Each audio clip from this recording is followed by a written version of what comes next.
Has it begun? Excellent.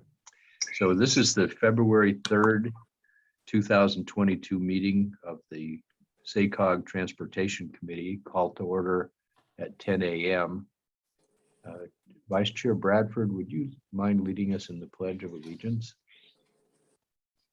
Sure, I'd be happy to do that. If you please stand with me and salute. I pledge allegiance to the flag of the United States of America and to the republic for which it stands, one nation, under God, indivisible, liberty and justice for all. We are conducting this meeting as we've conducted many since March of 2022 remotely. I think we're all accustomed to doing this at this point from our member jurisdictions. But what I'd like to ask, I won't go through all the preamble of what we do in each of our meetings, but if you're not speaking, would you please mute your line so that we avoid distractions for the progress of the committee. And second, as we get into the conduct of the meeting, we will be hearing, and we'll do roll call in just a second. We'll be hearing from staff, and then we'll have a question and answer period, and then we'll have opportunity for public to comment, and then the committee will take whatever actions the item calls for. Please identify yourself. I've got a way to follow your hands if you raise them. Darren's very familiar with this from his service on the committee this last year, as many of you are. So just let us know if we miss your hand for some reason, and we'll proceed. Lynette, would you do the roll call, please? Yes, thank you, Chair Saylor. And just a quick reminder for members of the public who are viewing the meeting, if you'd like to make a public comment, the instructions for how to do that are included on the agenda. I'll go ahead and take roll call. Director Branscombe. Here. Gog. Yes. Ledesma for Guerrero. Here. Jennings. I'm here. Joyner. Here. Lozano. Here. Sander. Here. Chenier. Here. Spokley. Absent Soon. Here. Vice Chair Desmond. Here. Vice Chair Bradford. Here. Chair Saylor. Here. And ex officio member Tucker for Benny Paul. Here. Thank you. Okay, thank you, Lynette. Friends, I want to really welcome all of you today, and especially Vice Chairs Rich Desmond from Sacramento County and Gary Bradford from Yuba County. I think this is going to be an exciting year, and it's nice to see our 2022 Chair Rick Jennings as a part of our committee as well. So thank you all for being with us. I think this year is going to be very productive. Today's agenda in particular kind of sets the stage for a lot of the work we're going to be doing, everything from unmet transit needs to the 2022-23 funding round, launching the principles for the blueprint. It's really an exciting meeting, I think, for us. We're starting with the charge of the committee. My hope for this year is that we have a really clear transparency. I think that it's so difficult with all the acronyms and all the moving pieces for all the members of the committee to be in touch with what we're doing. So we do SACOG work on a building block basis. The thing we do today will have an impact on what we consider in April. So I want everybody on this committee and the whole board to really be familiar with the process, with how we do this iterative work, how we arrive at consensus, and how we have a regional lens, because we're much stronger together. So I think with that, I'm excited to be with you all. And the first matter on our agenda is public communications.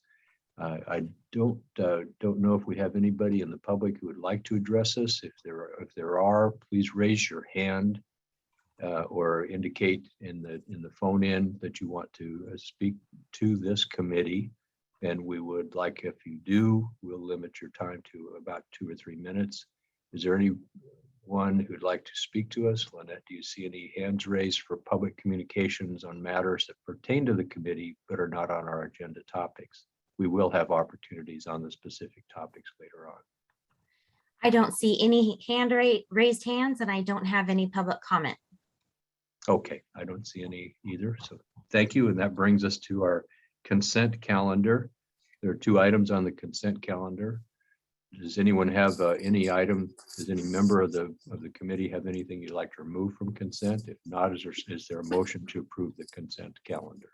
Move to approve the consent calendar. Desmond seconds. Okay, thank you. Director Gog made the motion and Vice Chair Desmond seconded it. Lynette, would you call the roll? Thank you. Director Branscombe, Aye. Gog, Yes. Ledesma for Guerrero, Yes. Jennings, Yes. Joyner, Aye. Lozano, Aye. Sander, Aye. Janier, Aye. Spokely, absent Soon, Aye. Vice Chair Desmond, Aye. Vice Chair Bradford, Aye. and Chair Saylor. Aye. Thank you. Motion carries. Very good. Thank you. That brings us to item 3 on our action calendar. This is the Transportation Committee charge. And Christina Svensk, will you lead us into that conversation, please?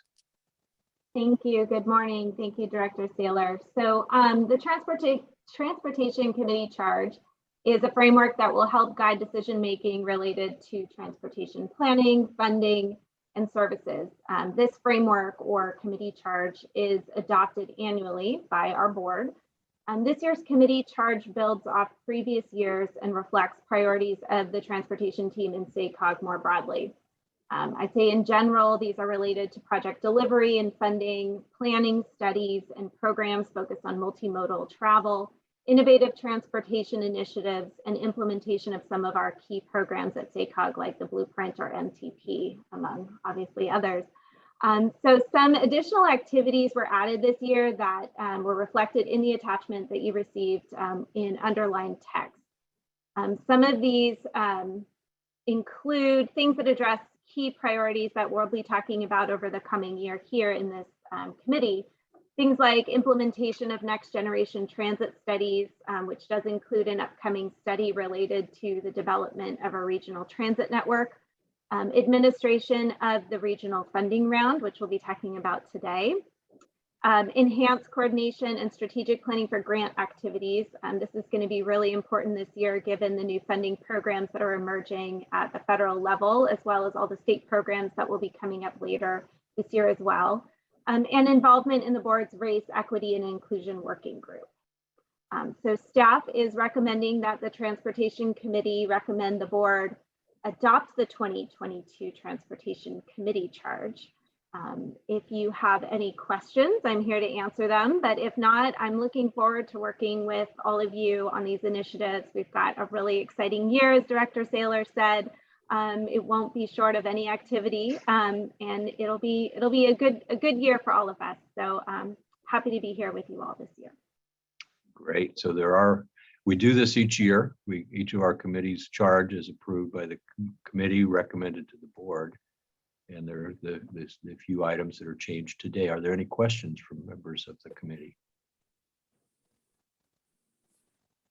I don't see any hands raised. And so are there any public comment requests on this matter? Again, I don't see any hands raised. That being the case, we're open for a motion. Is there anyone who'd like to move approval of the committee charge? Bradford will move approval. Soon second. Gog second. Very good. So we have a motion by Vice Chair Bradford and a second by Director Soon. Lynette, would you call roll, please? Thank you. Director Branscombe, Aye. Gog, Yes. Ledesma for Guerrero, Yes. Jennings, Yes. Joyner, Yes. Lozano, Aye. Sander, Aye. Janier, Aye. Spokely, absent Soon, Aye. Vice Chair Desmond, Aye. Vice Chair Bradford, Aye. and Chair Saylor. Aye. Motion carries. Thank you. And here we go. And the next item is item 4, which is the policy framework for the 2024 blueprint. And Ms. Abraham, are you leading us in that conversation? This is Clint Holtzen. I'm going to fill in for Clint. Benu today. She couldn't make it, so bear with me. I will do my best to fill in for her shoes. I have a brief presentation here that let me pull up right now that I will walk through, but I want to make sure I leave plenty of room for any discussion or questions at the end. Okay. So as you just mentioned, we're here to look at the policy framework, or for you to consider recommending to the board adoption of the policy framework for the next update of our long-range plan. But before we jump into the actual content of the policy framework, for a very long time, we have referred to this plan as the heavy acronym, the Metropolitan Transportation Plan Sustainable Community Strategy, the MTP-SCS. That plan came on the heels of the blueprint effort that we did about 20 years ago now, which was a massive effort to connect and integrate land use planning with transportation planning. It put SACOG on the map. It was a first of its kind effort to really look at the relationship between transportation and land use, and that you cannot plan for those things in isolation. They have to be done together. That happened in 2004. When we got to 2008, we were updating our long range plan. The MTP was a simple acronym. It's the Metropolitan Transportation Plan. Then we got to SB 375, which introduced a component of the transportation plan, which is a sustainable community strategy. We adopted that as the title of our plan. So for the last decade or more, since 2012, you have all been referring to this plan as the MTP-SCS, and it is a heck of a mouthful. We've adopted different looks and feels of it over the years, but it's still been that mouthful. Kind of in recognition and kind of a good way to honor the blueprint is to bring it back. Our next plan is going out to 2050. That was the original horizon year of the blueprint project. Our plan still continues to integrate land use and transportation planning. And the blueprint is a recognized name around the region, around the country, and around the state. So bringing the blueprint name back for this next plan, we are calling this plan the blueprint, or if we need to refer to it as this current iteration of the plan, the 2024 blueprint. So, but before I just blow past the renaming of this plan, I just wanted to pause really quick before I jump into the framework. If there was any questions or comments on just that name change. I think I see a hand or two in the audience.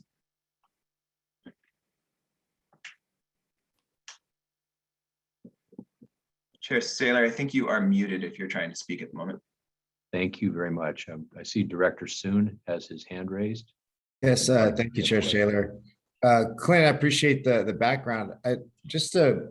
So first of all, I guess I understood that the federal law calls this plan the Metropolitan Transportation Plan, and in metro areas, right? I mean, I think there's a regional transportation plan generically, but in metro areas it's called the Metropolitan Transportation Plan, and in rural areas they call it the RTP, or Regional Transportation Plan. I know Sustainable Community Strategy was a result of SB 375, so our state legislation kind of added that on. But I guess my question for you is, this name, Metropolitan Transportation Plan, is something that is in federal law, is that correct?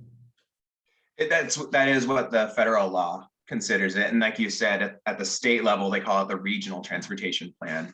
But yeah, that is the federal designation for what this is. And Sustainable Community Strategy is a state designation for the component of the plan that is addressing SB 375. Okay, so I mean, it is a mouthful. I agree with you, but I guess, do you have any concerns that, a lot of this stuff is complex enough for folks, but if we add a blueprint, which is a great nod to work that was done, but adding a blueprint, I'll call it a marketing name, to something that is already official and recognized by the federal government, and and more broadly, do you think that also adds confusion? I don't know that it does. The most other of the metropolitan planning organizations around the state do brand their long-range plans, whether they're RTPs or MTPs. In the Bay Area, it's Plan Bay Area or Plan Bay Area 2050. So it is a very common strategy to go ahead and name your plan. It makes that plan a little bit more accessible to the general public, to stakeholders, because they can relate to it as a vision for the future. But it will still be the MTP SCS as far as its official federal or state designation. It is still going to be the Metropolitan Transportation Plan for the region, referred to as 2024 Blueprint. Okay. Director Soon, if I just can give you a little bit of hopefully easy on the name. There's a lot of requirements on these plans, as I know you all know, state requirements and federal requirements. The name is not one of them. It's really what the plan does, that it's fiscally constrained from a state level, right? That it looks at land use and growth along with transportation, reduces greenhouse gas emissions. Those are the requirements. It's not, we're not worried about the plan. This is a communications, hopefully and honestly, it came from a lot of you as board members saying, I trip over this acronym all the time. It doesn't mean much. so I would not worry about what it's called. We will still meet all the federal requirements. The naming is not one of those. Okay, and I just will the public be, we're trying to communicate as much to ourselves as the public, and so if we have a blueprint and we have MTP SCS. I think the idea is we put this up on the screen now, and staff, correct me if I'm, just to remind you for now, since you are the policymakers, this is the MTP SCS. I think as we go forward, we're going to drop that we're going to start calling this the blueprint. And I know there will be a question, how does this relate to the last blueprint? Actually, we love that question. Let's have that question, right? So there will be a transition period here for those of you that have been engaged and have paid attention and know what the blueprint is from 2004. But I can tell you, MTP SCS, sadly, is not a household name. So, okay, Director Soon, thank you for raising this. I think let's go ahead and let Clint proceed, and then if your questions are answered, that's great. If not, we'll come back to it after we've heard the rest, and it's important. Thank you for bringing that up. Clint, you want to continue?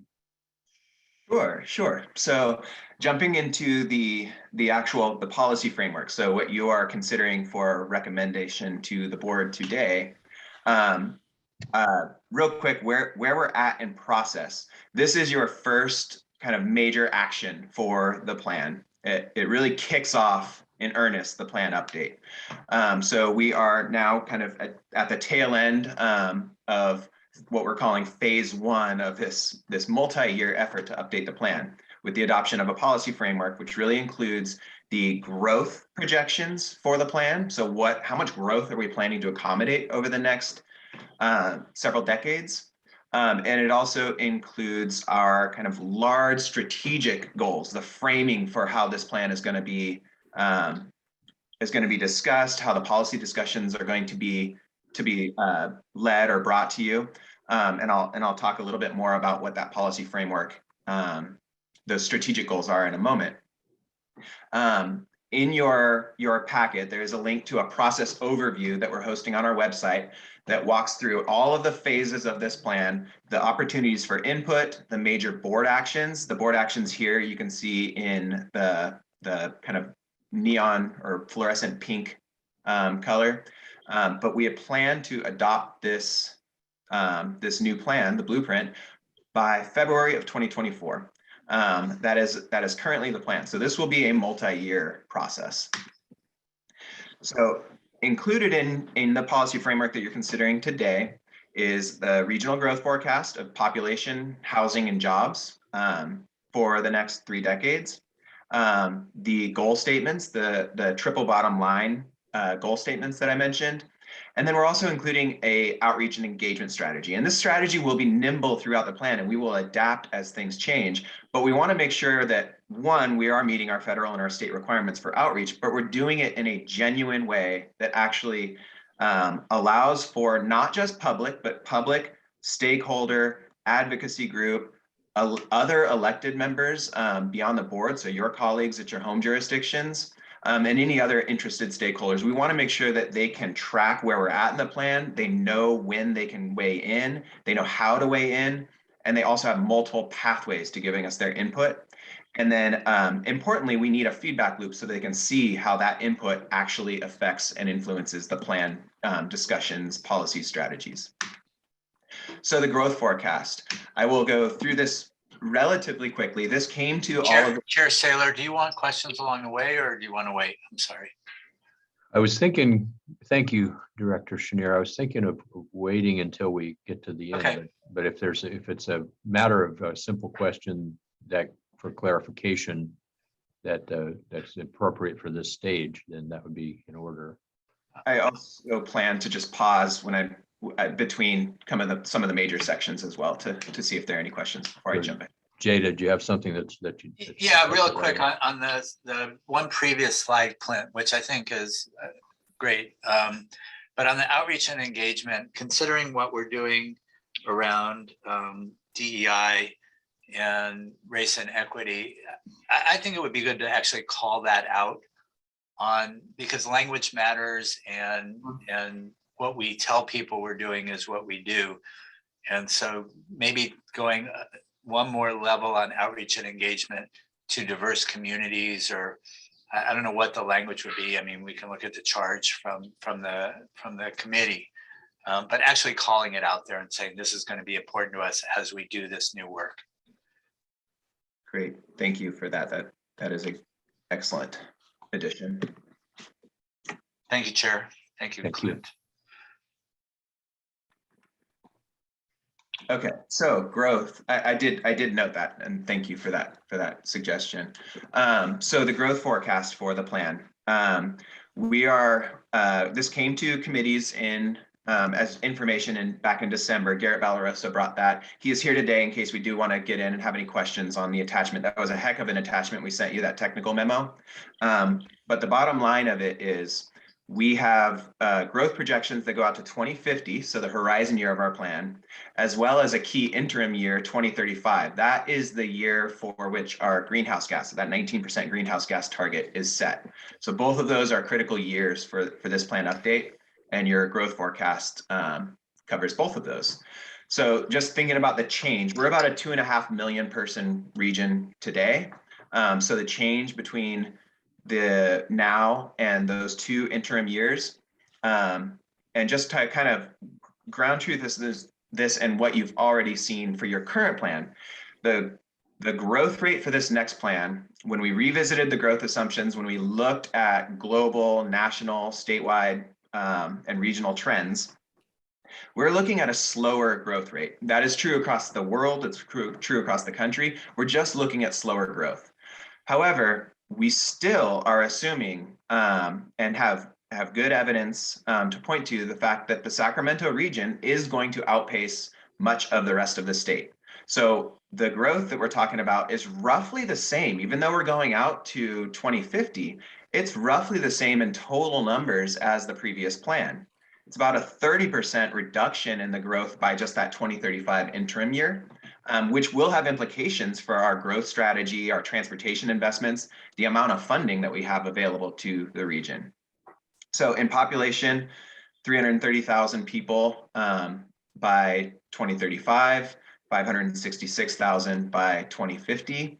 In terms of jobs, what that translates to, it's close to the same as the previous plan in total, 260,000 by 2050. Our previous plan only went to 2040. So even though we're adding those 10 years, it is still a very similar growth number. And then again, about a 30% reduction by 2035. Households and housing units. These same story here. So still looking to grow, like we're growing faster than the rest of the state. We have tremendous housing needs in our region.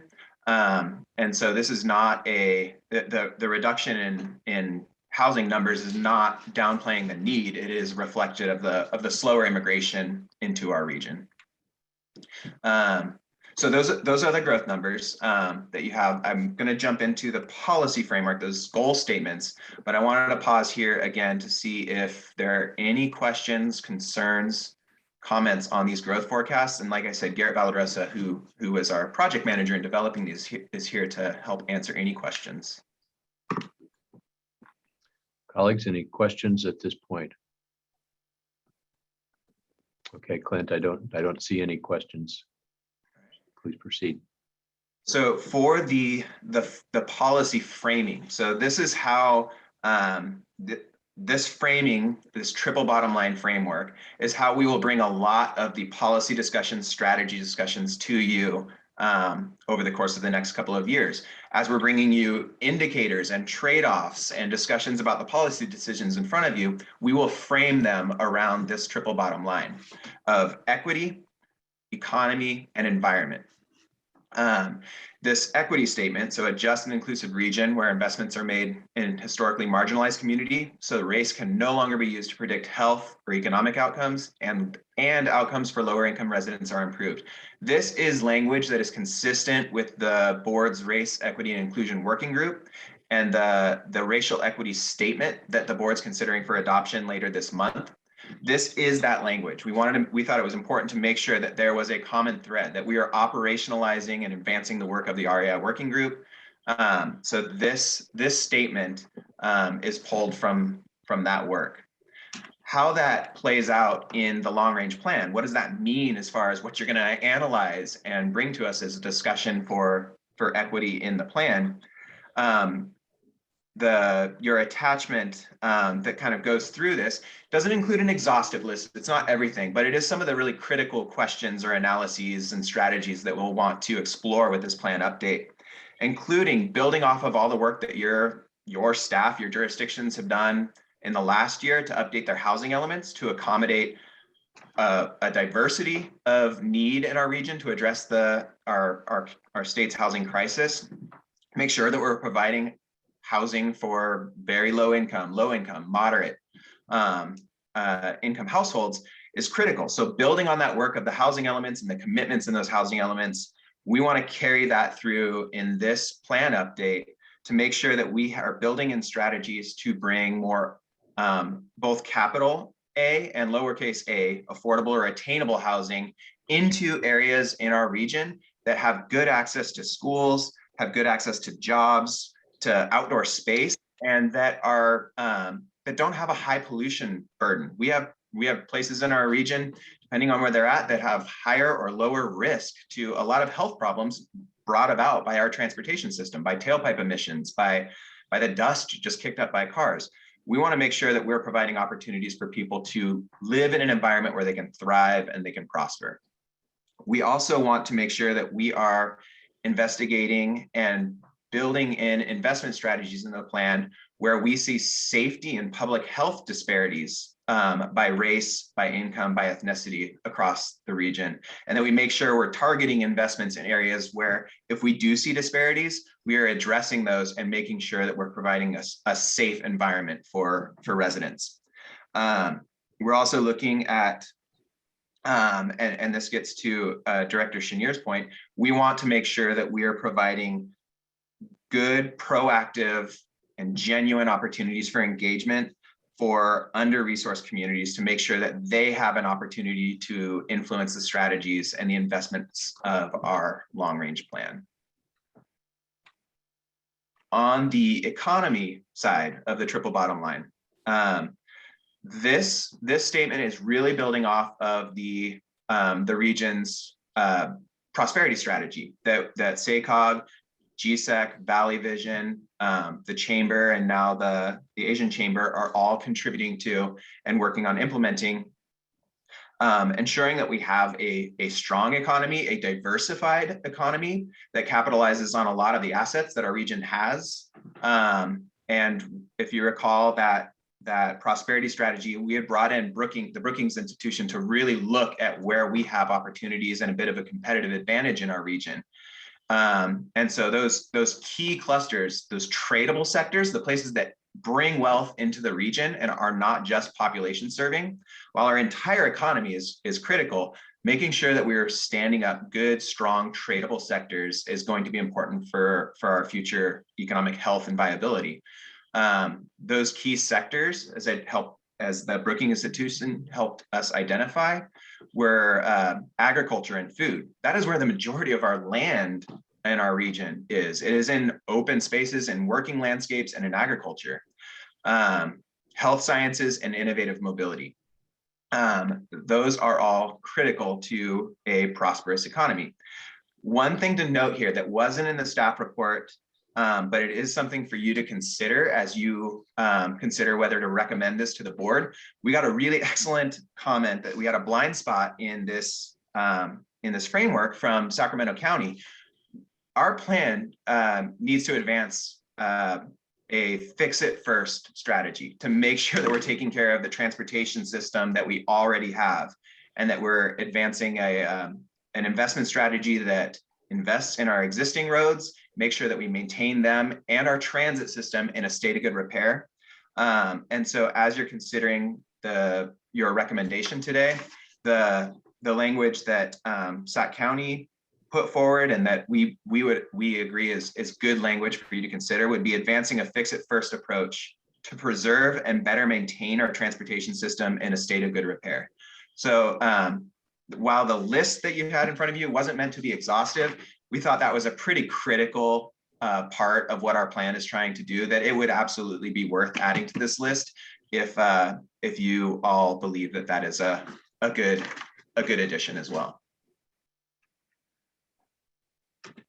Oh, sorry, I'm not good at advancing my slides. Jumping to environment here.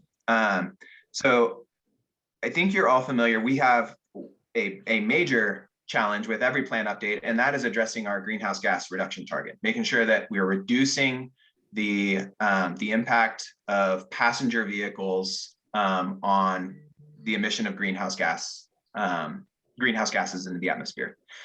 That is one, but it is not the only environmental strategy or necessity in our plan.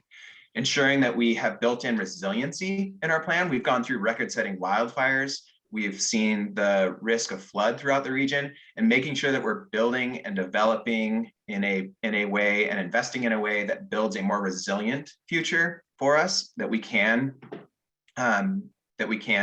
adapt to those climate changes, but also that we are protecting habitat, that we're protecting our agricultural resources, that we're protecting our other natural lands, as well as improving air quality. We are subject to the Clean Air Act. We're currently not in attainment with current health standards for clean air. So we need to, over time, show that we are addressing those issues and building an investment strategy that reduces the impact of transportation on our health through tailpipe emissions and road dust off of roads or from cars driving on roads. So those are the three major policy goal statements, and then some of the examples of what we will be bringing to you as we frame up your policy discussions around this plan. And again, I didn't advance through my slides. I'm sorry about that. So before I jump to outreach and engagement, are there any questions, concerns, or comments from the committee on the framework policy statements or goal statements? I'm looking for hands raised. I don't see any. If any, okay, we see Vice Chair Desmond has a hand raised. Would you like to ask a question?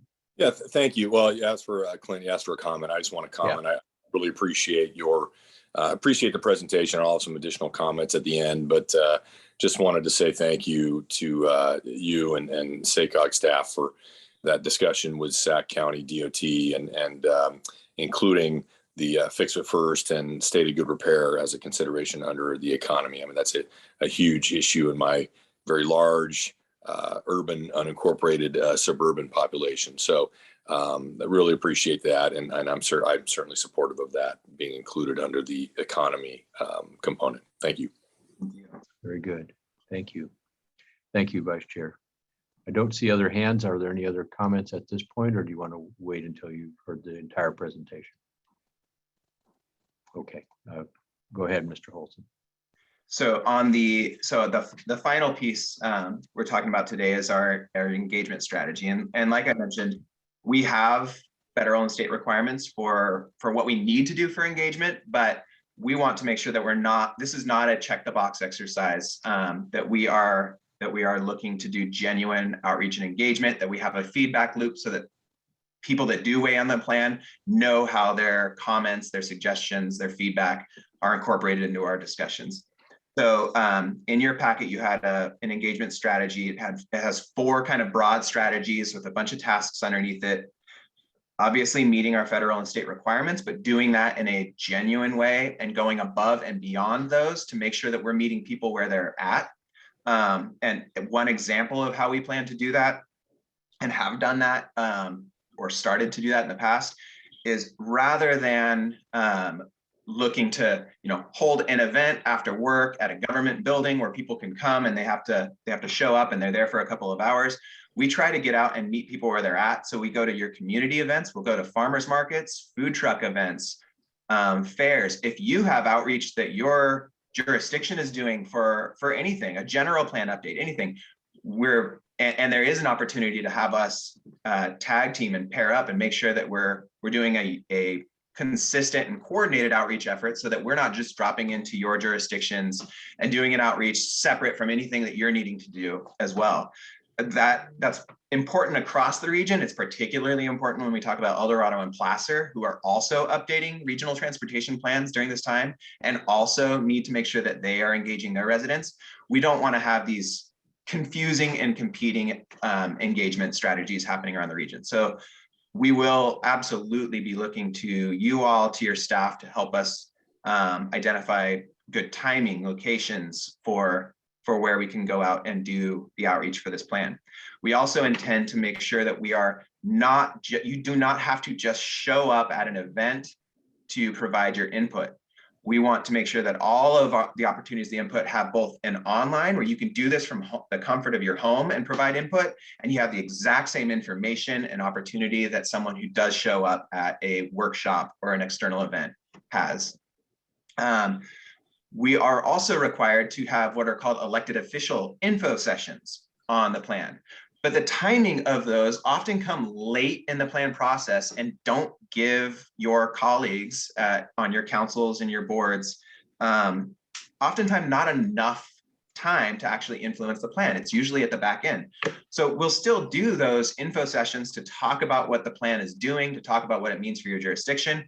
But we also want to, if it is helpful to any of you, get out and in front of your councils, your boards, if you would like to invite us or James or Binu to come and give a presentation to a group, a commission, your board, we're more than happy to do that. We're also extending that same offer to stakeholder groups, to advocacy groups around the region.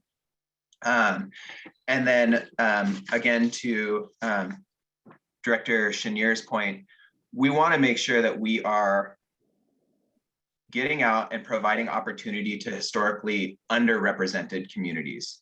That is a very challenging thing to do, but we need to make a commitment that we're going to do it. We're looking to work with community-based organizations so they can help guide us on how we can best interact with their communities and their residents.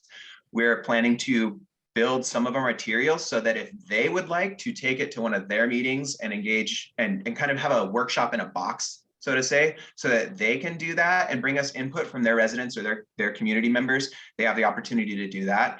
But it's going to have to be, there's not going to be a one size fits all for every community across the region. So we're looking to try to build this as flexible as possible, still meet the federal requirements and the state requirements, but most importantly, we meet the residents' needs to give us input. So that is kind of the highlight of our engagement strategy.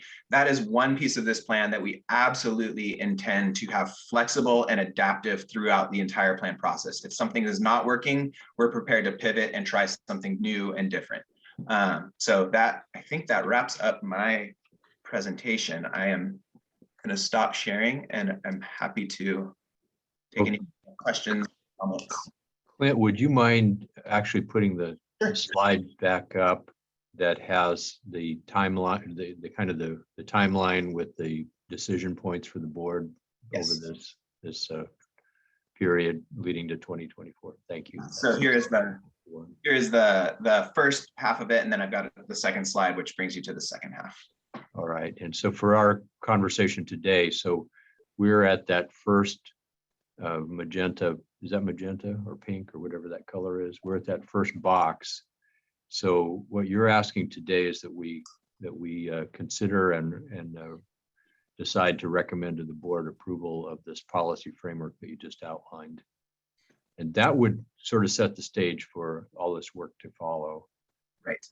And it's not the last time we'd see this. It's simply a way of forming a framework for our ongoing conversations. Exactly. And then next month, we'll be coming back to you over the next couple of months. We'll be coming back to you to discuss how we go about building our scenarios, or what we're calling pathways for the plan. There are multiple ways we can get to 2050 and achieve regional objectives. And we want to go through a process where we do some scenario testing and we look at those different pathways. We'll be talking about that more next month, likely over a couple of months. Okay. Well, very good. Colleagues, do you have any questions? I see Mr. Jennings has his hand raised, and we'll have questions and then comments, and we'll go to public comment if there are any. Mr. Jennings. Thank you very much. Doing a great job, Chair. I just want to just ask, just from a standpoint of update standpoint, with this, I like the phasing that I'm seeing. I like everything I see, but I just want to kind of know from the committee standpoint, what kind of updates will be given and what kind of regularity will take place in as far as updates on how we're doing within each phase. We are likely to come to, so Transportation Committee is the lead committee for overseeing the plan, but we often will go to all three committees because all of you have a vested interest in how this plan goes. It is likely you will hear something about this plan just about every single month. Sorry, say that one more time. Just about every single month, you will very likely at least be getting some sort of an information item, an update, a status report on where we're at, what we're doing. And then your actions, kind of critical milestone actions will come, it's gonna vary, but likely come on around a quarterly basis. And what we like to do is make sure that that we are taking kind of interim or iterative actions throughout the whole plan, because it's really easy to, over a 2-year process to kind of forget where we were. So taking those iterative actions kind of help us progress together throughout the full process. But I would anticipate you're going to see something. There might be a month here or there that we miss, but you will see something every month on the plan update. So you'll be asking for a core agenda item on a monthly basis with quarterly updates as well. Yeah, and that's kind of average. I mean, it'll adapt from time to time, but roughly you'll take an action every 3 to 4 months, but you'll get updates very regularly. Thank you very much. Very good. Vice Chair Desmond, and then Mr. Soon and Mr. Lozano in that order. Thank you, Chair Saylor, and thanks again, Clint. This is a great presentation, very exciting. I particularly appreciate the little primer on the evolution of MTP SCS. For guys like me, relatively new, sometimes I don't like to betray my ignorance and ask dumb questions, so this is very helpful for me. And I do like the blueprint, label. I think that's very accessible and intuitive, for people to use that. That's great. And the outreach, so I just want to be clear, just looking at your timeline, the outreach will actually start in fall of this year and go through the winter of 23? Thank you. That's a good chance for me to clarify. The official public workshops would happen in the fall of this year. those are the ones that we need to include to meet our sustainable community strategy requirements and our federal requirements. But we do not intend on just waiting until then to start engagement. The engagement starts now. Okay. So as far as reaching out, presentations, making sure that we have a transparent process, that we're providing updates to stakeholders, that happens now. So Great. Your staff are getting outreach already. We're going to use our advisory committees with staff to do that. What you're seeing is the official kind of, this is the requirement, but it's going to extend throughout the whole planning period. Terrific. Thank you. I appreciate that. Yeah, my wheels are definitely turning about, some opportunities for that outreach. And particularly, in Sacramento County, we have several environmental justice communities. So I really want to get creative with outreach in some of those. So thanks very much, Clint. Thank you. Very good. Director Soon. Thank you, Chair Saylor. And thank you, Clint. Appreciate the presentation and the background. I just want to follow up on the earlier conversation. So will this be a blueprint 2024?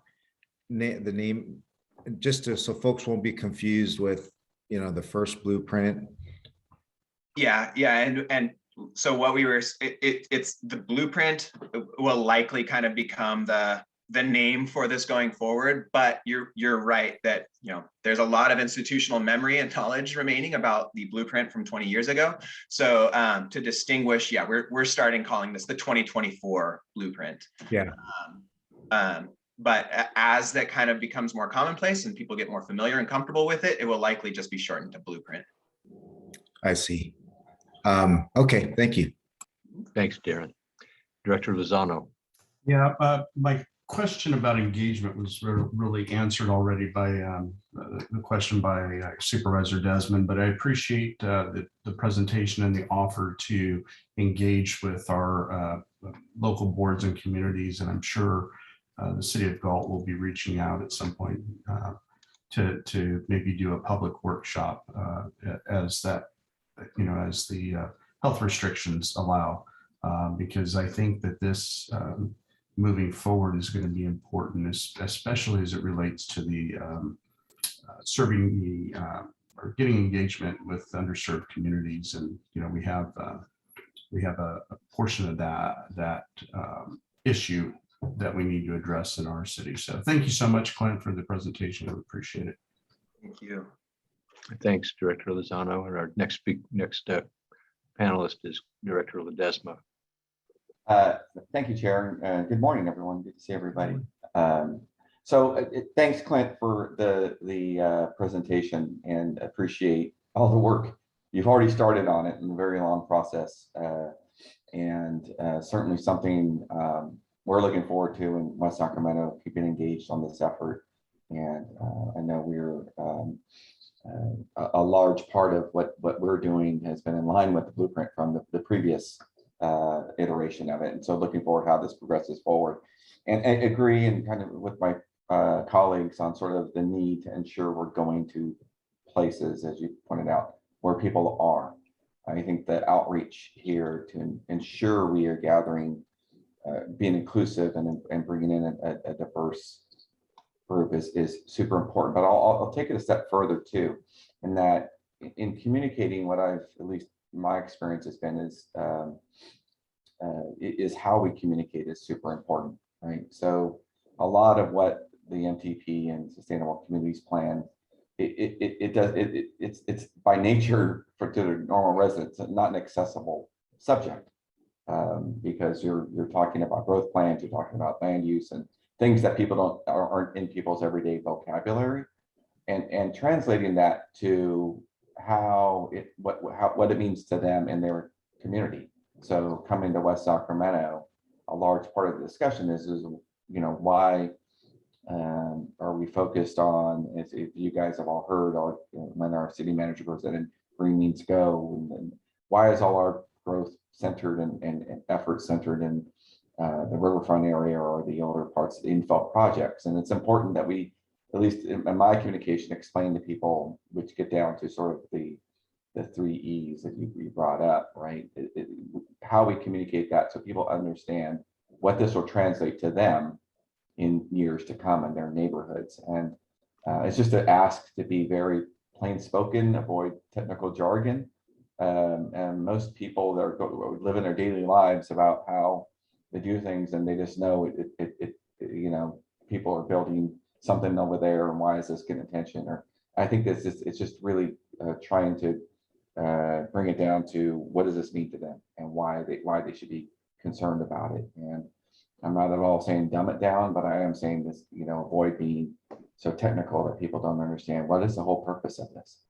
And because it is a very hard thing for folks. It took me a while being an elected to understand how this translates to the everyday actions of your local city council, your agency, your transportation district. So it's just an ask to flag it going forward. So, but a good start. Looking forward to the exercise. Thank you. Thank you. Thanks, Chris. I don't see any other hands up from, I do see one now, Mr. Sander, Director Sander. And then Thank we'll you, go to Chairman. public comment after David. Thank you, Mr. Chairman. That was a great presentation. I have seen, I think this is maybe the third round I'm looking at. I'm not quite sure if my memory serves me that well. Don, you may very well recall better than I, but the one aspect here that wasn't really commented on yet that I wanted to highlight was the fix it first strategy. And I think Supervisor Desmond referred to it, but I wanted to focus on that a little more. In our last cycle, that was a significant focus of our investment strategy. And I think, having chaired the policy committee for the National League of Cities a couple times now on transportation, that is sort of the number one national need in terms of transportation funding. I think it's often far more sexy, shall we say, to talk about stuff happening at the periphery of the region in terms of growth. But the reality is we have these extensive neighborhoods that were built 40 and 50 and 70 years ago that do not have adequate transportation now. And there is no funding formula, no strategies were put in place when those neighborhoods were developed to provide ongoing funding. Basically, they are just an area like an island of little transportation service and very little funding and very little renewal. And that lack of infrastructure and investment in those older neighborhoods holds them back remarkably. We can see already in Rancho Cordova in our older neighborhoods where we have punched through bike trails, or where we have enhanced access to the parkway, or where we have improved a park or improved a local athletic facility, that the neighborhood is getting more life. You see more economic activity, more economic success, more options for kids who are growing up there. And I think that's sort of the bottom line. How well are we providing for the people who live here and giving them opportunity? And Fix It First is a way to get to those neighborhoods that have been neglected for decades. And so I wholeheartedly endorse that strategy. And I would really be interested in having a discussion at a regional level about how we might best leverage the new federal funding available in transportation towards that goal. Thank you, David. Very, very important point. I don't see other committee members' hands up. Are there any members of the public who'd like to address us before we consider an action on this topic? I don't see any hands. Lynette, okay. I'm not seeing any public comment. I think this is an exciting opportunity, and I think to get this launched, is there a member of the board or the committee who'd like to make a motion? Joyner moves approval. That's 1 second. Very good. So we have a motion to approve as presented with, I think, to reflect the conversation on Fix It First and enhanced outreach opportunities that our board conversation had. So we have a motion by Joyner, a second by Ledesma. Would you call roll, please? Thank you, Director Branscombe. Aye. Gog, Yes. Ledesma for Guerrero, Aye. Jennings, Yes. Joyner, Aye. Lozano, Aye. Sander, Aye. Chenier, Aye. Spokley, absent Soon, Aye. Vice Chair Desmond, Aye. Vice Chair Bradford, Aye. and Chair Saylor. Aye. Thank you. Motion carries. Thank you. That brings us to item 5, unmet transit need findings. Barbara, are you with us? I am. Good morning, everybody. Good morning. And I'm Barbara Von Bechtold with our transit team here at SACOG. I think I've seen all of you before. So today I'm talking about the unmet transit needs findings. These findings will be for fiscal year 2022-23. The State Transportation Development Act, or TDA, requires that SACOG make annual unmet transit needs findings for the Sacramento Regional Transit District and all TDA eligible jurisdictions in Sacramento, Sutter, Yolo, and Yuba counties. In Placer County, the unmet transit needs process is completed by the Placer County Transportation Planning Agency, and in El Dorado County, the process is completed by the El Dorado County Transportation Commission. The SACO staff have carried out the unmet transit needs process for the 4-county area, and the related findings are before you today. There's a summary in attachment B.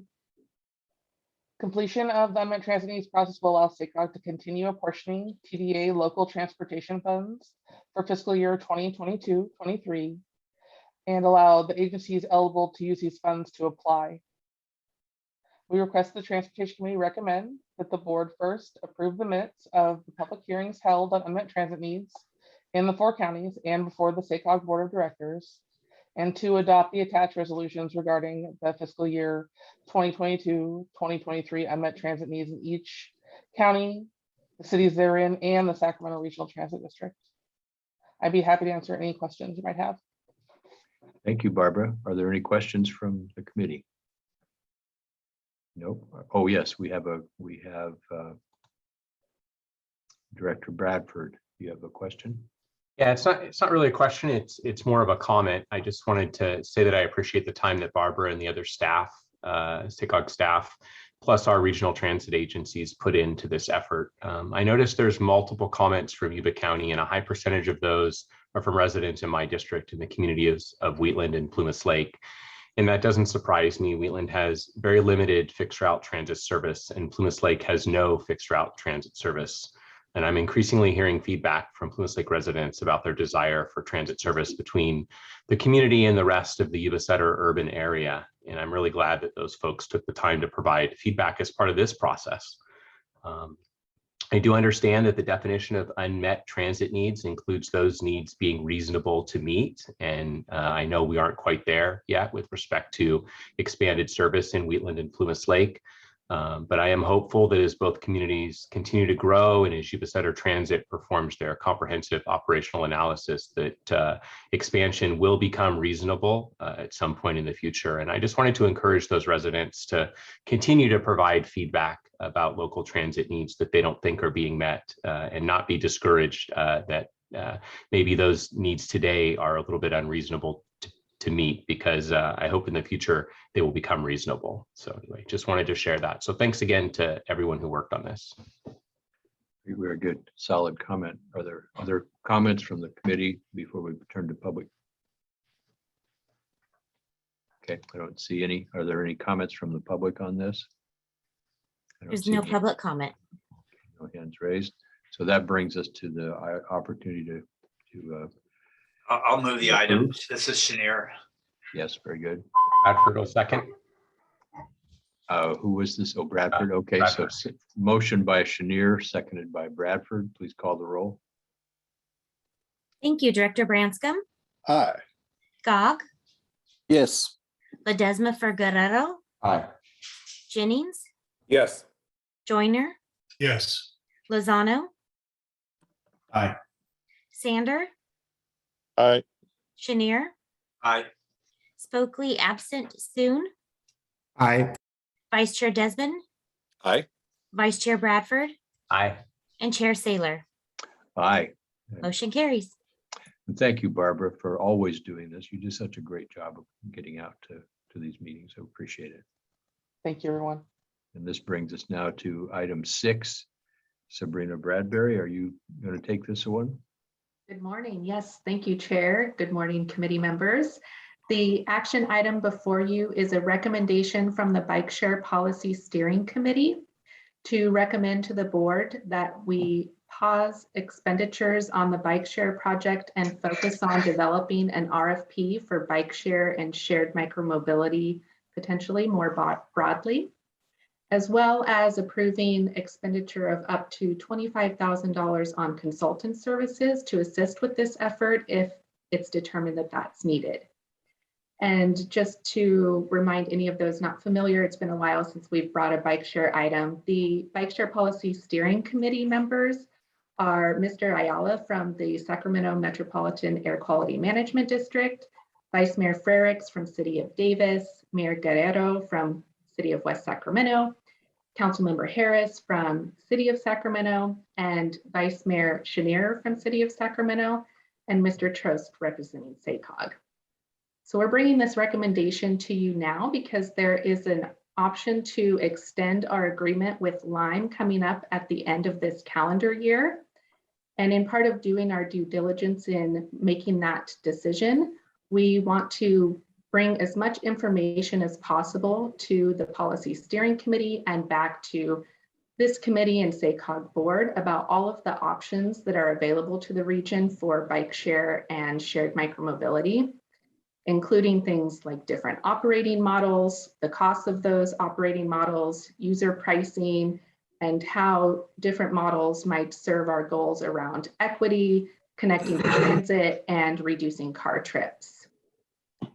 And this would include also thinking about how we shape this RFP to bring forward options for rural and suburban communities in our region. We have a lot of member jurisdictions who are interested in bike share and shared micromobility services.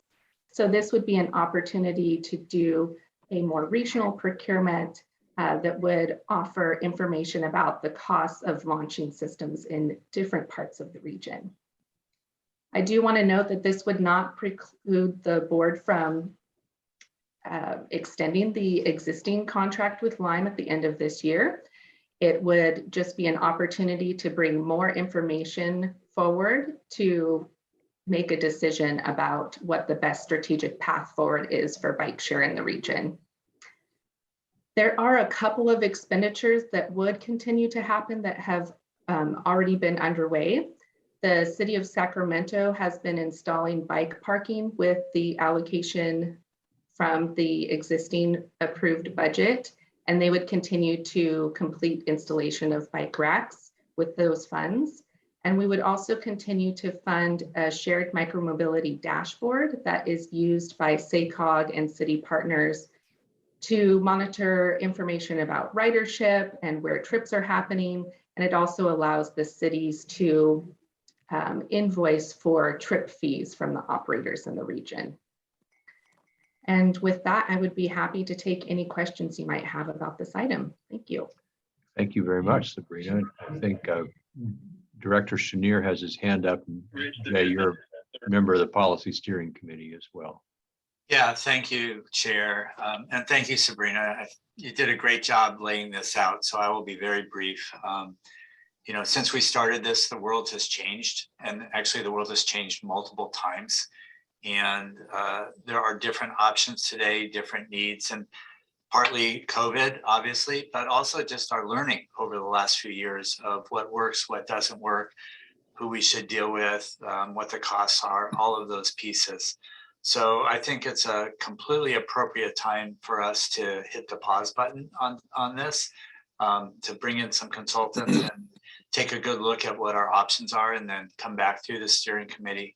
And I'm new to the steering committee. I took Mr. Hansen's place on this, but coming back through the steering committee, back to the board with some options for consideration. So again, I think Sabrina did a great job kind of laying it out, and I want to move the staff recommendation on this. Okay, we have a motion. Do we have a second? Second, Desmond. And I'll ask for if there's any public comment before we vote. Is there any public comment? We have one member of the public, Kevin Busey. And Kevin, would you share your thoughts in about 2 minutes if you could? There you go. Yeah, the only comment I wanted to make was there was a next generation transit that was adopted, and in that I believe there's a regional mobility hub plan that may come out in the next year or two. And I was just going to ask that whatever work that's being done under this be also be useful for that plan when it comes out. Thank you very much. Thank you, Kevin and Mr. Busey. And so we have a motion from Mr. Chenier, and I think it was it Rich Desmond who was the second? So would you please call the roll? Yes, thank you. Director Branscombe, Aye. Gog, Yes. Ledesma for Guerrero, Aye. Jennings. Director Jennings, could you indicate your vote, please? My answer is yes, if I unmute my microphone. Thank you. Joyner, Aye. Lozano, Aye. Sander, Aye. Chenier, Aye. Spokely, absent, Soon, Aye. Vice Chair Desmond, Aye. Vice Chair Bradford, Aye. and Chair Saylor. Aye. Motion carries. So that brings us to item 7, and this is the Regional Transit Network Study. Is that Chris Doherty? Yes, good morning, Chair, and good morning to members of the committee. Chris Doherty with your Transportation Group. Staff today is requesting authorization to release an RFP to hire a consultant to conduct the Regional Transit Network Study for the SACOG region. In October of last year, the SACOG board adopted the Next Generation Transit Study that created that long-term vision for transit in the region. That set of strategies also included more near-term strategies to be implemented to point us in that direction. This Regional Transit Network Study is the first initiative designed to implement the Next Generation Transit Study work and directly addresses the 3 primary findings that we found from that Next Generation Transit Study. They are that transit trips in our region are considerably slower than any comparable vehicle trip. The regional system, the system that goes in between transit agencies and counties, we are not meeting the need of our regional travelers. And that these long trip times generally affect the region's disadvantaged communities at a higher level than other communities. This study will focus on developing a regional transit network that meets and solves some of these issues, that improves travel speed with a list of near-term infrastructure improvements to support those high-capacity transit services. This effort is funded by the $1 million in programmed funding from the American Recovery Act stimulus funding that the board approved in November of last year. And the total project cost for this is not to exceed approximately $750,000. In addition to this study, SACOG is also working with our transit operators to assist with their recovery by coordinating a regional effort for a region-wide return to work survey that supports both the economic impacts and of our region's employment centers, but also those transit operators. So these 2 efforts will go hand in hand, but we'll be working ideally with, there's an option to work with Valley Vision on that survey component, and we'll be reporting back on that later on. But this concludes my presentation. At this point, we're asking for approval to move forward to the board. Very good. Thank you very much. Are there any questions from members of the committee? Is there any comment that anybody in the public would like to share? I don't see either. Is there a motion from a member of the committee? Soon moves the item, please. Lozano, second. Thank you. So we have a motion to move forward from Director Soon with a second by Director Lozano.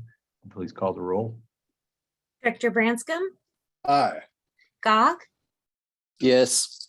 Ledesma for Guerrero, Yes. Jennings, Yes. Joyner, Yes. Lozano, Aye. Sander, Aye. Chenier, Aye. Spokely, absent, Soon, Aye. Vice Chair Desmond, Aye. Vice Chair Bradford, Aye. and Chair Saylor. Aye. Thank you. Motion carried. Our next 3 items are identified as information items. Christina, could you share your sense of what the difference between an action item, a receive and file item, and an information item is, so that we understand the context of these conversations. I'd be happy to. Yeah, just for clarification. So action items, which we just went through, are ones that, require official committee and board adoption or action of an item. Obviously, generally more conversation and information that's presented. Information items do not require any kind of action, but these are ones that might warrant more information, presentation, conversation, because they might be a little more complex in nature, or things that the board or the committee has seen before. And then the receive and file items are ones that are pretty administrative in nature, don't require presentation, and are purely informational items. Hopefully that clarified. Thank you very much. And with that, we have the first one, item 8, and this is Mr. Johnson.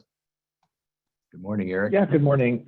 Hi, good morning, members of the committee. Eric Johnson, the Deputy Executive Director of Operations at SACOG. I was before this committee back in December to talk about this issue, which is a corrective action that the Federal Highway Administration issued to Caltrans as part of its normal review last year in approving the statewide transportation improvement program.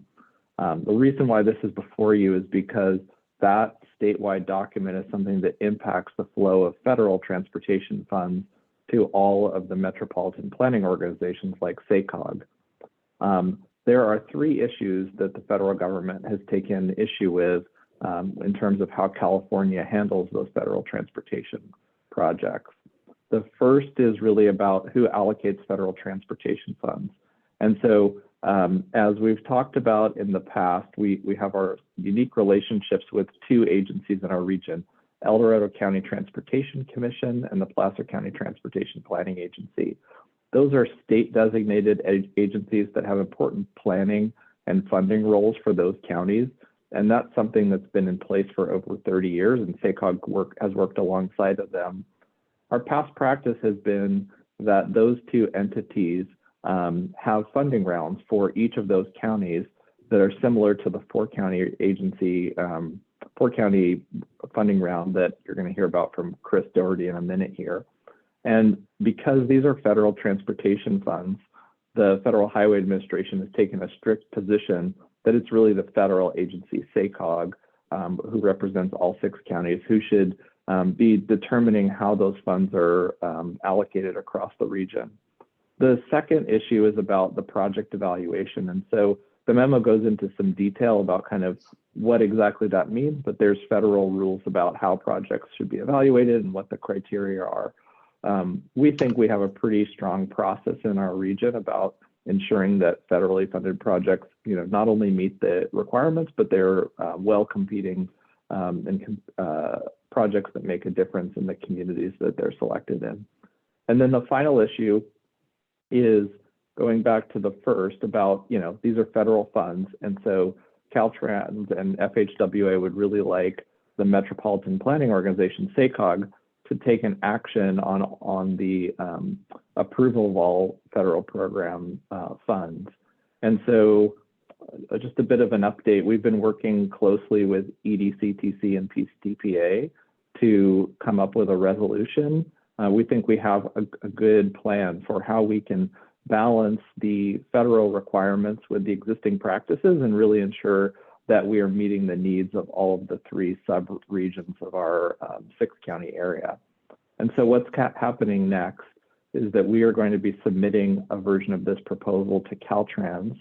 It's up to Caltrans to respond to FHWA, and we hope that they will do that very quickly here in the next number of months. We have a meeting with them later this month, actually, to talk about this. So at this point, we don't know if either Caltrans or FHWA will accept our proposal, but in our review of the federal and state requirements, we think this is a reasonable one that would work for the interest of our region. So as we learn more information from the state and federal agencies, we will be reporting back to you on that. And if there need to be, if the proposal is accepted and there need to be changes to our existing memoranda of understanding with those 2 agencies, we'll bring those back to this board. But just to clarify, as we lead into the next item, our intention is not to make any changes to our processes at this point. This is something that the original action from FHWA is that they wanted changes to be made by this October 1st of 2022.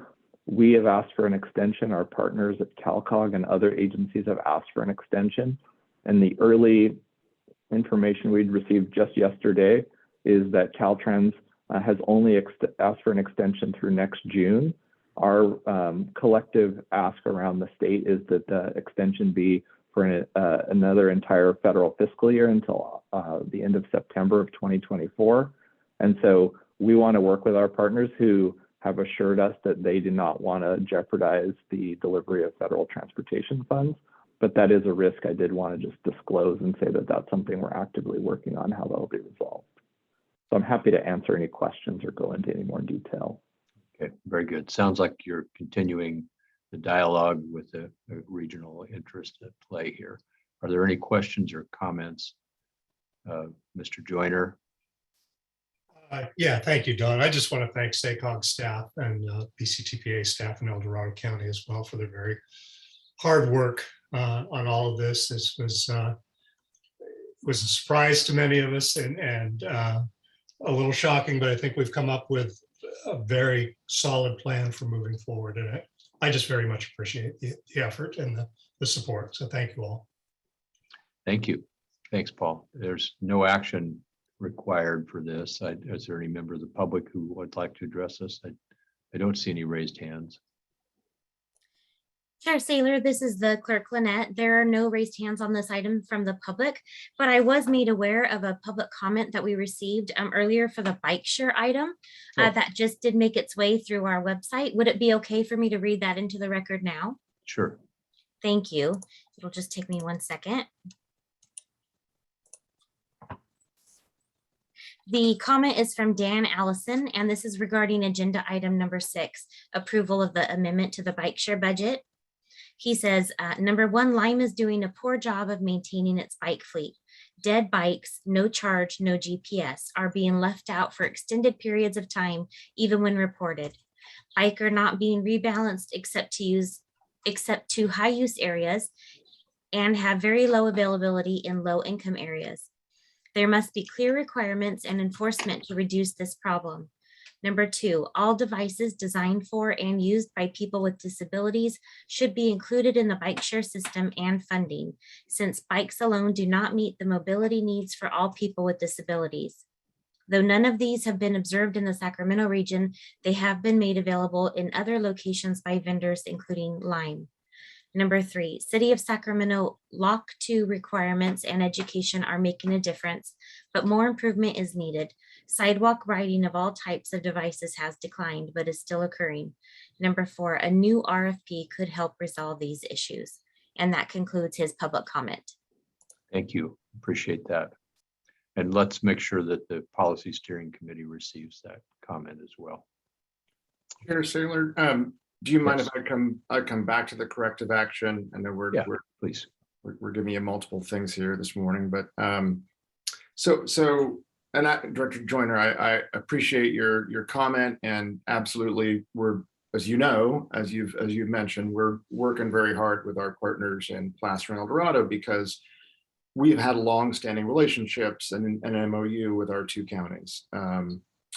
But I just want to provide a little bit of the context here, right? The sort of why is this happening, right? And it might feel like, and it might be justified, okay, here come the federal folks kind of telling us we got to change how we do things.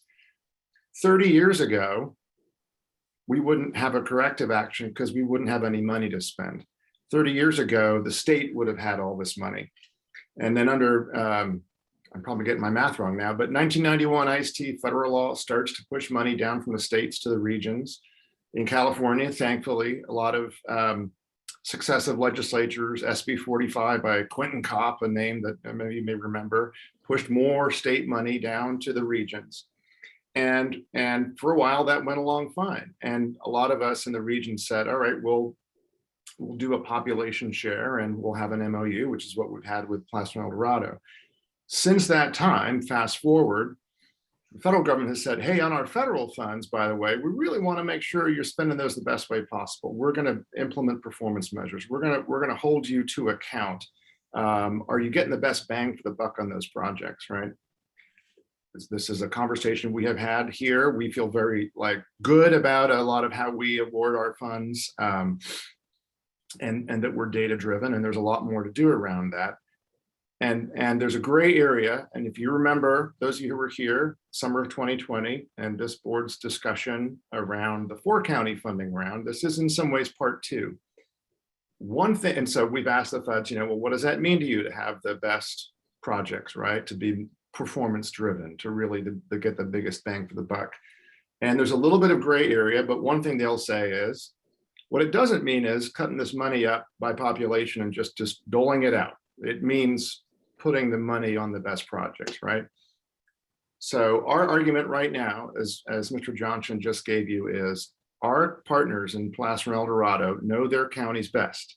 They know the projects, they know the challenges, but our solution to this is we're going to work even more closely together, right? We're going to work in even as more of a team to figure out how we get the biggest bang for the buck on federal funds. And I say that because in some ways, in a 30-year perspective, this is kind of a grand experiment to give locals more control and regions more control over these dollars. And we do have to be very thoughtful that we are funding the best projects. We have to be very understanding that every place is different, and Placer and El Dorado are different, and urban versus rural and everything else. But we have to make sure that we are doing right by a lot of these transportation funds at the federal level for sure, at the state level too, because there are some that would love to actually see that money go back up and go away from the region. So I just want to give you that context. We feel very good about the partnership we have with our 2 RTPAs in Placer and El Dorado. And I think even the things we've proposed, I think are really good common sense ways to strengthen our process. And we will continue to make that argument. But we do have to be very careful, frankly, across the state, right? That we're good actors. And I believe we are, and that we are funding good projects, and that we have very performance-driven processes in place, right? So I hope that gives you a little bit of context because I know this has been a question from the board, especially those of you not in Placer and El Dorado, right? So where's the context? Where's this coming from? So hopefully that helps. Thank you, James. I think more to come. More to come. More to come. Item 9 is their timeline for the 22-23 SACOG funding round. And I think there's almost an S after that, isn't it? Their funding rounds for multiple pieces. And that, let's see, is that who's presenting this topic? Chris? Yes, thank you, Chair. Let me share my screen quickly. Bear with me while I juggle a few screens here.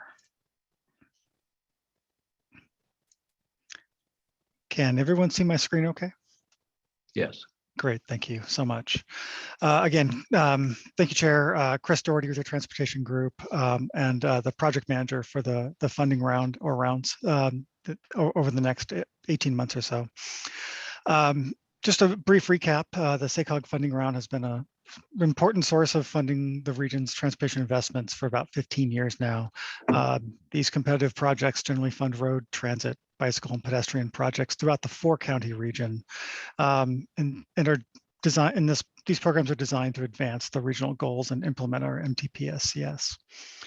Last December, we gave this committee and the board a program overview of the next funding round, which encompassed several programs that will be standing up, plus our larger core programs will be standing up later on this year. We wanted to bring to you today a timeline on those projects and to get your feedback on some of the core program timing because of some conflicts we might have with some other funding programs. So in March or the next meeting, we intend to bring to you 2 items. That is first the funding estimate, which is the latest revenue forecast for the funding round as a whole, and gives us the budget to move forward over the next for the collection of projects. And to bring a guidelines and a strategy to deploy the revolving match fund. The revolving match fund is a program that will use a strategic percentage of the funding round budget to advance regional priority projects for state and federal grant programs. It is not intended to be a general slush fund, but is designed to really help move regional priority projects forward. We're incorporating into those guidelines current state and federal policy initiatives, such as CAPDI, Justice 40, Fix It First, so that those selected projects that we want to move forward will be more competitive.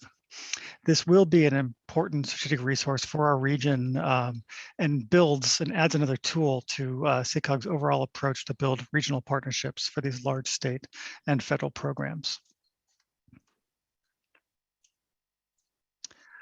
In April, our staff will be beginning the framework discussion for the EEI, or Engage, Empower, and Implement program.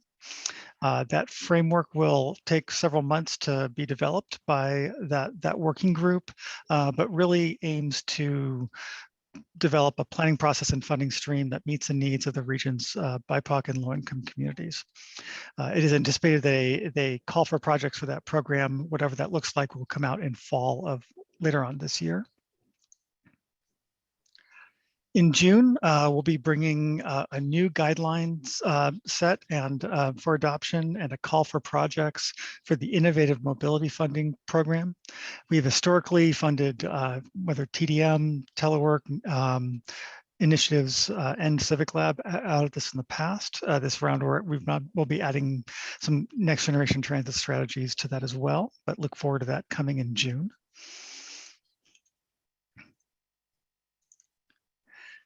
And for our regional funding core programs, these are your transformative program, maintenance and modernization, and community design.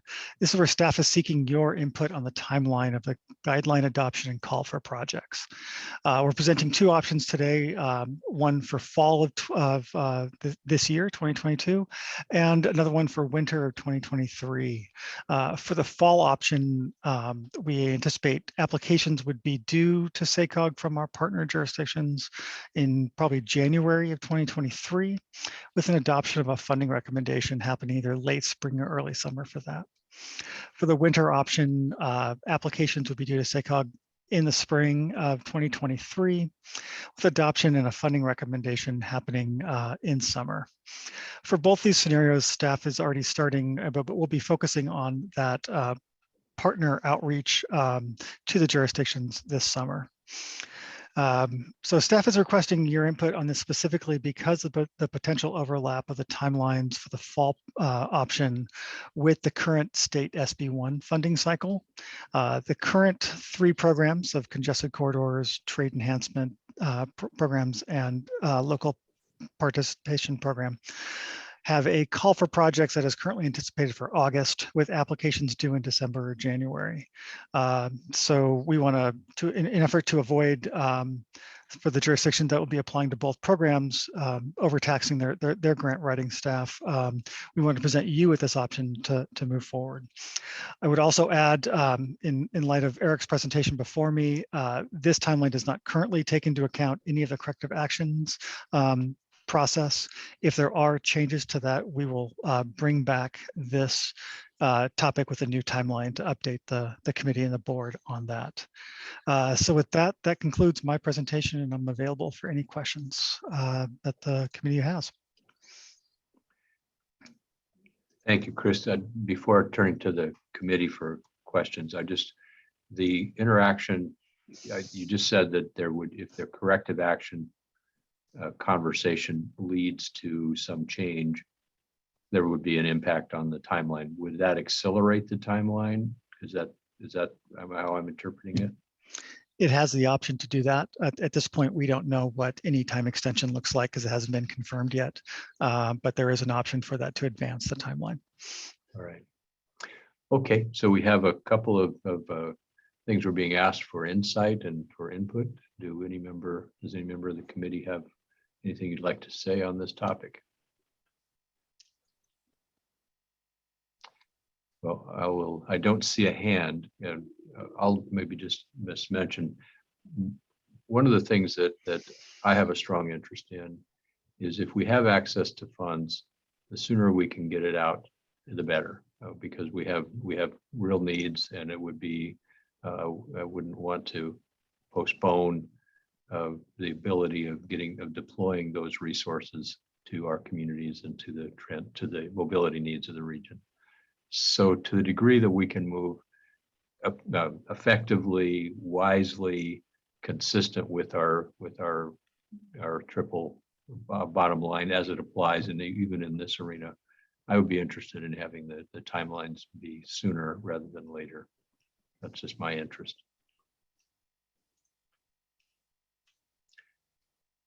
Chair Saylor, if I could add on a couple quick things here. One of the challenges that you've got in front of you as a board this year, and we have in front of us as a region, and frankly, it's a good challenge to have. Yeah. In addition to this funding round, and what PCTPA is doing and EDCTC, we now have more federal grant opportunities in transportation than we've ever had before.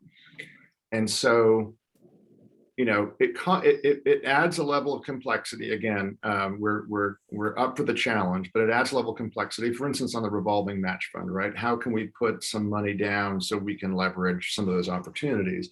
But the other way it adds complexity, and we want to keep this want to keep this on your radar and get your help, because we've already been asked to help try to figure this out, is how do we as a region coordinate and put our best applications forward for all of these grants? How do we right? How do we not actually take the same application, put it into 10 different grant programs? How do we, per my earlier comment about we need to be a good actor, we need to show that we're investment ready, we need to show we're a national model. So we don't have all the answers to that, but we know it's going to take a much higher level, frankly, of coordination and communication than we have had in the past. Because if we play our cards right, we should be very competitive for many of these grant programs. If we don't, we're just going to be noticed. So stay tuned. I guess but I know even Director Sander, his role of National League of Cities, and he was sort of saying, you know, what to think at the national level. This is one of the challenges now that is upon all of us across the nation. How do we really think strategically about the grants that we're putting forward and coordinating those? So more to come on that, but it's I think you know, the old early and often in terms of communication and coordination is going to be key. Well, thanks. And I know that the blessing of having access to the resources that are coming our way is very strong and clear. And it also comes with it a cost of trying to sort it out, and the staff work involved in doing all of that for our jurisdictions as well as SACOG team it is not inconsequential. I'm really pleased to see the pieces that we are moving forward with, and I know that our jurisdictions are going to appreciate the revolving local match fund a great deal as that comes out. So I would just like to have further consideration given on the major piece, the regional programs, and seeing what makes most sense and how can we move that as quickly as we can. Not in a foolish way, but in a strategic way, but as early in the timeline as possible. And just to be very clear, if your jurisdictions are going for federal grant funds, please have them talk to our staff, right? If that's the earlier we do this, I think that, you know, the better off we will be. We sometimes in the past have had a request for a support letter the day before a grant is due, and we can't do that. Not in this environment. We have to be a team here, right? Yes. Well, one last comment from me is that colleagues, this is a good thing to share these timelines with our jurisdictions for all of us, because one of the things I hope we do throughout this year is make sure everybody's got the same information, that nobody's advantaged just by virtue of knowing when some timeline is coming up or what the criteria are, or so forth. We're all in this together. So we all want to share the keys to the kingdom at every point. Any comments from anybody before we move on to the next topic? Thank you, Chris, and thank you, James, for your work on this. Thank you. Next topic is item 10, and this is Region Parks and Trails Strategic Development Plan. Ms. Cacciatore. Good morning. Thank you for inviting me to speak. I'm here to request policy direction for the prioritized plan segments of the regional trail network. And in one sentence, the 6-county regional trail network is our plan to connect communities to each other and connect residents to important destinations that support economic vitality, sustainable transportation, and equitable access across all of the counties in the Sacramento region. So before you today, we have sort of a draft prioritization framework. We're asking for guidance from you that we will use to then work with local agency staff and planning partners, looking to also loop in the Youth Leadership Academy to refine the prioritization criteria and methodology, and then bring back a final recommendation to you for approval in April. And then from the April action that we would ask for you, we'll use that prioritization criteria to develop a draft action plan that we can bring back in May and request your approval in June. So the framework that you have today is built on our prior work with partners, the values that we learned from the public survey about where people wanted to bike and to what types of destinations they want to bike or walk using trails. Our learnings from developing a connected regional trail network, and also work to incorporate early feedback from board members. And we have outlined a 2-part qualitative prioritization that would identify both the projects that advance our region toward the 6 goals of the regional trail network, and also developed some qualitative metrics for active mode network goals. And then the second part of the prioritization is aiming to group projects into buckets for an action plan that will help us jumpstart the regional trail network development. And so from that, we would have an implementation plan for both immediate term and midterm actions that we can work towards as a region. So imagine probably actions for the 0 to 5 year window and a midterm of perhaps 5 to 10. So we are proposing prioritization metrics that are qualitative instead of having hard numbers because of the incomplete information that we have behind many of these proposed projects. This reflects that throughout the region, everyone is in a very different place with their trail planning efforts, and their projects are in different developmental stages. Some of the key connections that we've been working on to include in the final regional trail network are not yet in adopted plans. Some of them are from older plans where the analysis needs to be updated, and others still are much more developed and maybe they just need the money to put a shovel in the ground. So for the criteria that we have outlined in attachment B, we, for the parts that are shown in gray, we adapted the trail performance language into qualitative prioritization criteria so we could keep consistent with what has been driving the regional vision of a trail network. And then we also added qualitative criteria to capture what we've heard is vital about regional trail networks. So that is under the grouping of regionalism. And then also outlined some of the readiness criteria to understand what is between us and the new trail connections that are being proposed. So today, I'm here to ask, is this the right direction for prioritization of trail projects?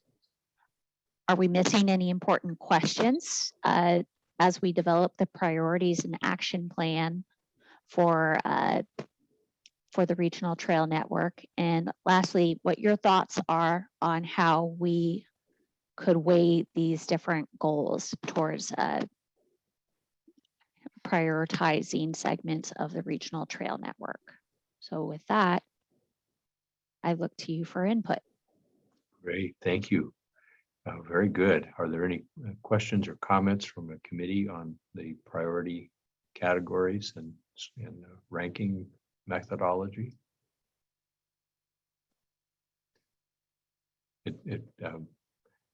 I'll just tell you, it looks good to me. I think it's a nice way to encapsulate, I think, the idea of realizing plan goals, regionalism, and readiness seem like the right categories. Is there any other comment from committee members? Gary? Just that I really liked the items listed under realizing plan goals. I mean, I think they were varied and all very important as well. So I certainly support them.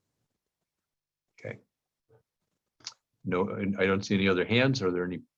Maybe I do. Chair Jennings, you have a comment? Thank you. I'm sorry. I was pushing the button and kept pushing it up and down. So my apologies. I agree in looking at the attachment B that the realizing plan goals 75% and the regionalism 25%. Those are all great and they really look good. And the only part that I would add is as we start talking about the regional trails, the things that comes up is all ages and abilities, recreation, health, economic vitality, environmental. But the first thing people talk about is safety. And so when I look at this, and I'm just talking about the order, I'm not saying that it's not there, but to me, we got to make sure that the trails are safe as we start bringing them together. And I would just change the order and put safety at the top.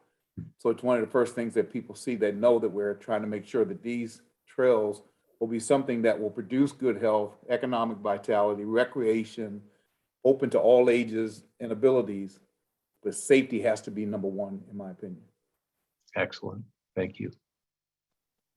All right, I don't see any other committee hands, and I do see one more, and I don't see any public comment. No, I guess that's Rick. So we've heard from all the committee members who've raised their hands. So congratulations and go forth and prosper, Ms. Cacciatore. Very good. We've completed our stated agenda items. We're now to other matters, and I understand we have an announcement. Yes, thank you. I just want to announce that in 2 weeks, we're going to have a really great SACOG board workshop at your February 17th meeting. We've secured 2 speakers, Hillary Norton, who was most recently the chair, but is still serving on the California Transportation Committee, and Christopher Coase. He's the Principal Deputy Assistant Secretary at the U.S. Department of Transportation. So they're going to be speaking with us and giving us valuable insights into how we can be competitive for upcoming state and federal transportation grants. So it should be a very informative session, I think, for everyone. Great, thank you. Well, this concludes our meeting. James, do you have anything further? Well, just good job, Mr. Chair. Well, this is we're really setting the stage for a great year. Thank you, everybody. See you next time. Thank you, Mr. Chairman. Thank you. Great job, Mr. Chair. Thank you. Incredible job, Excellent Mr. meeting. Chair.